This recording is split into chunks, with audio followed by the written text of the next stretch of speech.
Warning, this video contains some scenes of gore which some viewers may find disturbing. Right, lads, lasses, people with glasses, and of course all of those in between. I'm sorry about the little bit disclaimer there, but it is just a little, well, it is a disclaimer, just so that you know that there is going to be a few pictures of blood and that sort of stuff in this. It's nothing major, but it's just a case of, if you are squeamish or anything, you know, feel free to tune out now. I would rather you did that than, you know, you chuck up or anything like that. It's nothing major, like I said, but you've been warned.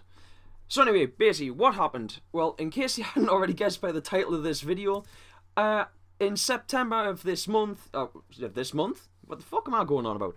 September this year, I cut off a small section of my middle finger on my right hand. Sadly, my right hand does all my favourite things, so I wasn't best pleased about that.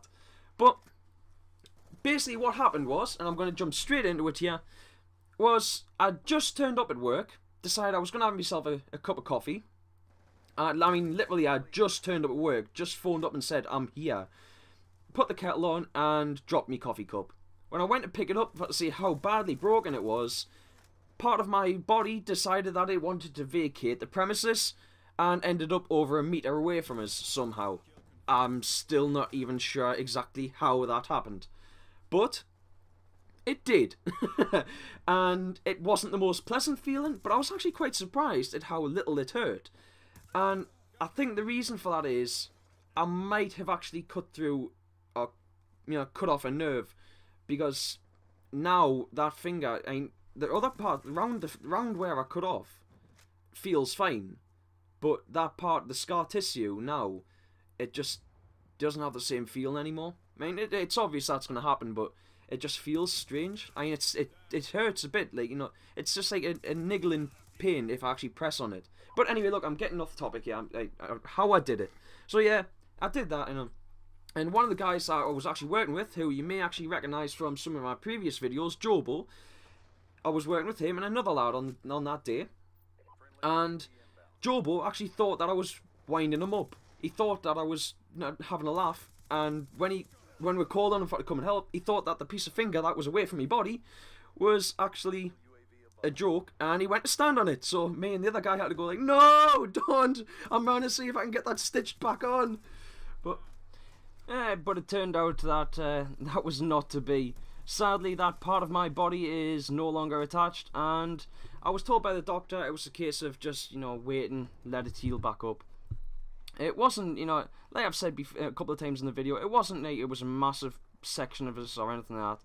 It was just, you know, well, the doctor called it a skin flap.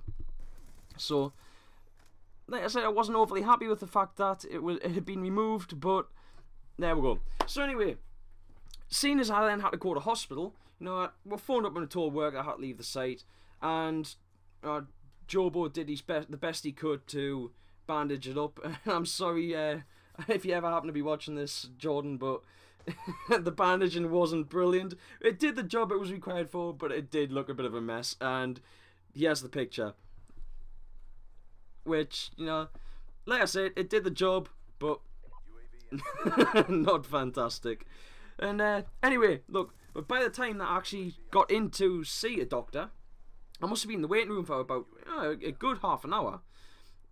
And by this point, you know, like, I'd maybe the half an hour I took, 10-15 minutes, well, somewhere between 15 minutes and half an hour I took to drive to the hospital, plus the half an hour that I'd been sat in the waiting room. The blood had started to set to the bandage, so it had to be soaked before I could then get it off. And here's the first sort of pictures of when it was actually starting to get cut open, and I was actually starting to be able to get my finger, so that the doctor could actually view it. And, you know, it was like, well, like I say, it was mainly just the pad. So there's not much to see in that one, but apart from a little bit of blood. So right, we'll move on to picture number 3, which is probably the worst one. And there you go.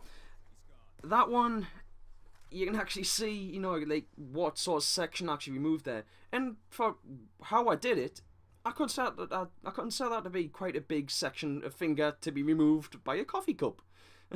And if you happen to be playing Express and you get a sentry gun or anything like that, that is a brilliant place to put them on these maps, or on the express map, either that side or the other side, because there's loads of people that are going to run past that area and they won't be able to get to it very easily to destroy it.